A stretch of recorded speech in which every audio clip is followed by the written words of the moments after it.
Indonesia, salam Nusantara dari Sabang sampai Merauke, dari Miangas sampai Pulau Rote. Tuhan Yesus memberkati. 5 menit bersama dengan firman sebagai hidangan malam kita malam hari ini. Setelah kita lelah mungkin beraktivitas karena hari libur, Tuhan Yesus memberkati kita.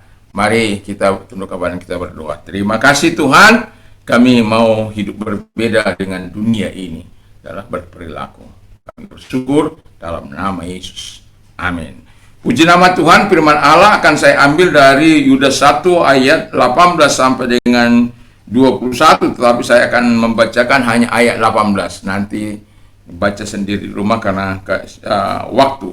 Sebab mereka telah mengatakan kepada kamu menjelang akhir zaman akan tampil pengejek-pengejek yang akan hidup menurut hawa nafsu kefasikan mereka. Mereka adalah pemecah belah yang dikuasai hanya oleh keinginan-keinginan dunia ini dan hidup tanpa Roh Kudus. Jadi firman Allah katakan orang-orang di akhir zaman akan melakukan apa yang tidak berkenan di hadapan Tuhan. Mereka mengejek, hidup dalam hawa nafsu dan memuaskan hawa nafsu mereka. Mereka dikuasai kedagingan mereka, hidup tanpa Roh Kudus. Kalau dalam 2 Timotius 3 bagaimana mereka tidak tahu berterima kasih, melawan Allah, mencintai uang, lebih mengasihi dirinya sendiri, memberontak kepada orang tua dan lain sebagainya dan lain sebagainya. Dan yang mau saya katakan, Alkitab mengatakan supaya tema kita berani berperilaku beda dengan dunia. Jadi kita tidak menurut dengan keinginan-keinginan mereka atau keinginan-keinginan dunia ini atau orang-orang yang berperilaku seperti orang dunia. Kita harus berbeda dengan mereka. Untuk berbeda dengan mereka, pertama, bangun imanmu di atas iman yang paling suci. Jadi kita ini sebagai orang percaya, kita punya iman bukan hanya sekedar beriman, tetapi iman kita hanya beriman kepada Yesus Kristus.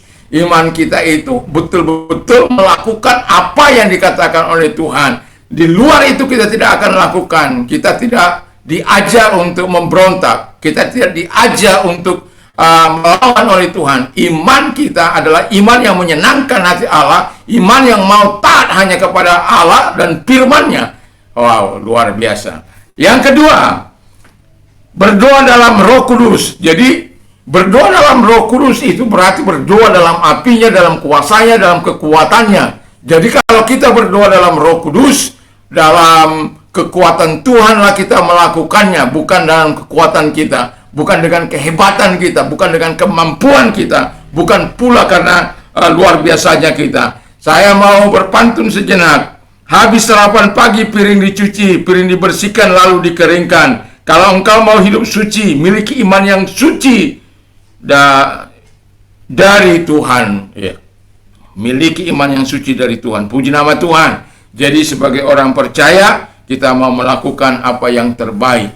Engkau diberikan kekuatan oleh Roh Kudus yang sangat luar biasa dalam menggapai kehidupan ini atau sedang mengalami apapun dalam kehidupan ini.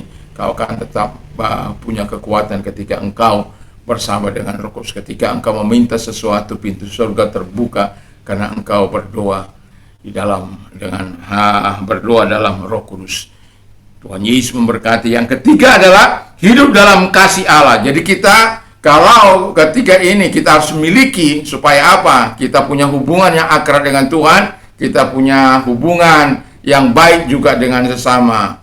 Jadi kalau kita punya hubungan yang baik dengan Tuhan, pastilah kita akan menjaga hubungan yang baik dengan sesama. Bukan berarti kita harus bisa memuaskan semua orang, tidak. Tapi yang jelas kita harus punya konektivitas atau hubungan yang akrab dengan Tuhan dan hubungan yang baik dengan sesama. Yang terakhir, bangun pagi lalu berdoa. Kita berdoa kepada Tuhan. Kalau orang benar berdoa pasti dijawab oleh Tuhan. Haleluya.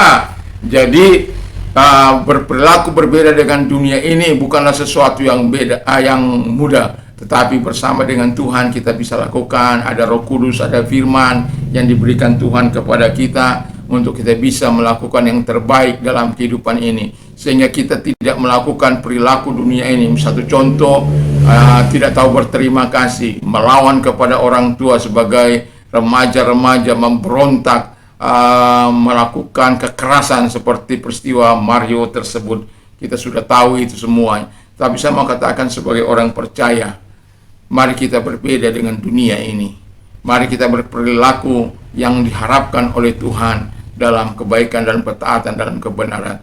Tuhan Yesus memberkati. Mari kita tunduk kepada dan kita berdoa. Terima kasih Tuhan. Kami mohon tetap kekuatan Tuhan agar kami bisa berbeda berperilaku dari dunia ini Bapa di surga. Di dalam nama Yesus kami bersyukur dan berdoa. Haleluya. Amin. Selamat beristirahat. Tuhan Yesus memberkati.